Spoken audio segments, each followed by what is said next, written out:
নমস্কার দর্শক, আমার নাম তারকেশ্বর শ্রী গোস্বামী।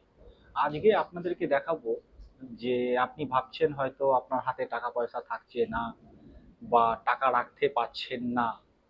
তা আপনি কোন রেখা দেখা দিলে আপনি কিন্তু অনায়াসে বুঝতে পারবেন যে আপনার হাতে টাকা পয়সা থাকবে কিনা বা আপনি ম্যানেজ করতে ভালো পারবেন। তো আসুন, সর্বপ্রথম আপনাকে দেখতে হবে আপনার হাতের ভাগ্য রেখা বা শনি রেখা। তারপরে দেখতে হবে আপনার মস্তিষ্ক রেখা। তারপরে আপনার দেখতে হবে বুধের রেখা। যদি আপনার এই তিনটে রেখা দ্বারা আপনার যদি এই জায়গাটা যদি আপনার বয়ের মতন হয় বা ট্রাইঅ্যাঙ্গেলের মতন যদি হয় এই অংশটুকু, তাহলে জেনে রাখুন আপনার কাছে টাকা পয়সা আপনি ঠিকঠাকভাবে গুছিয়ে রাখতে পারবেন যখন আপনার দরকার।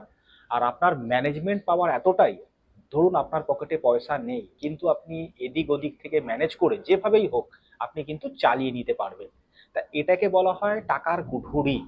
এই টাকার কুঠুরি যদি আপনার থাকে আপনি কিন্তু সারা জীবন আপনার কাছে কিন্তু অর্থ থাকবেই থাকবে। তো দর্শক, আপনাদের এই ভিডিওটি কেমন লাগলো অবশ্যই জানান। ধন্যবাদ।